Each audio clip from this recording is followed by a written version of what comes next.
Facts alone are wanted in life. Plant nothing else, and root out everything else.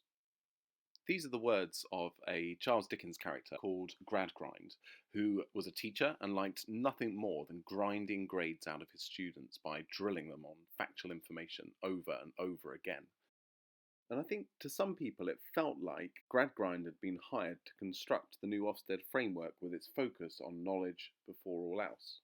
But I think this is a really unfair characterisation of what knowledge rich means. Ofsted are drawing on the work of Michael Young and his concept powerful knowledge. All of us collect knowledge from our daily experiences, but if this is the only knowledge we have, then we are no different to cavemen. Powerful knowledge is what we want to teach in schools. It's the knowledge that allows us to move beyond that lived experience so that we can understand new categories, perspectives, and concepts that allow students to see the world in a whole new way. This is the difference between the way a student might understand the city they live in terms of how they get around it, where they can go to have fun, and where they should avoid. In contrast, the geography teacher sees the city in a completely different way. Their domain-specific subject knowledge allows them to distinguish between the local and global forces that have shaped the city, to categorise the city in terms of its economic, social and environmental features, as well as identifying different ways the city might be developed.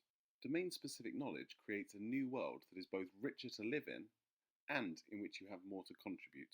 Whilst powerful knowledge is completely different in every subject, it usually has one or more of the following characteristics. It usually has some form of evidence-based, some reason for being there.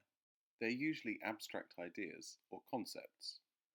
Powerful knowledge is often highly portable and is linked all throughout different parts of a curriculum. Powerful knowledge often lets us see distinctions between different categories or groupings.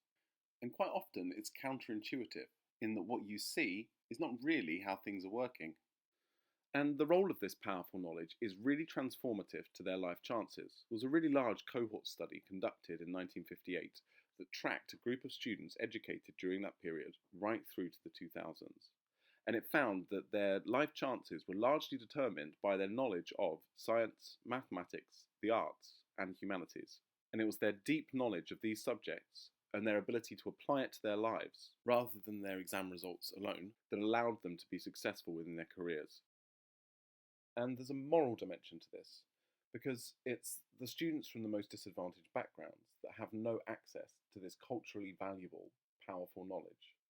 So as subject specialists, it's our responsibility to share it with our students, because if we don't, then nobody else will.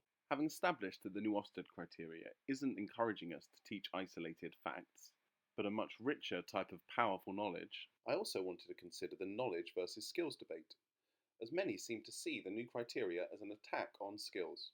To better understand what the new framework is trying to achieve, it's useful to refer to the work of Tim Oates. Oates explains the logic with which British schools have been constructing their curriculums since the 1990s. He argues that British schools have separated knowledge from skills and prioritised skills over knowledge. Oates attributes this to the mistaken belief that subject knowledge changes all the time, and because of this, what we teach today will be irrelevant tomorrow. However, change within academic subjects takes place at a much slower pace than this. In geography, for example, tectonic plates was the last significant shift of thinking, and this took place in the 1950s and 60s. Whilst most modern biology is grounded upon a theory of evolution constructed over 100 years ago. This mistaken downplaying of knowledge has created a number of misconceptions in the way that we approach education. Probably the most damaging is the idea that by practicing the skills of a subject, you get good at that subject, even if you've had no improvement in your subject knowledge. A few examples of how this might look in practice would be the idea that we can teach creativity by practicing being creative and without any link to subjects. So students might be asked how many uses they can think of for a paperclip, assuming that by practicing being creative, the students will become much more able to be creative in subjects like English literature, DT, and drama. And there's absolutely no evidence that this sort of approach has any impact whatsoever on those subjects. Another example would be the idea that the critical thinking skills developed by playing chess help people to be better at mathematics, an assumption that has been shown to be totally false. These examples are quite extreme. However, the same logic has been used within subject teaching. If an English teacher is trying to develop the skill of inference, why use a novel like Dracula which was written in a historical context quite alien to the students we teach, and also that uses language that is really challenging and difficult to understand, when the same skills of inference could be developed far quicker by teaching Harry Potter. The consequence of this is that students of English literature end up without a sense of what Victorian life was like, and without an understanding of the social issues and debates that were being had at that time. They won't be able to spot these when they're presented with new literature. They will also leave with a less sophisticated vocabulary that won't help them to engage with more difficult texts in the future. Whilst the focus on skills comes from a really good place, the consequence is students know less and are less able to execute higher level thinking. In Oates' own words, in England, knowledge and skills are competing for time, space, and attention within the curriculum.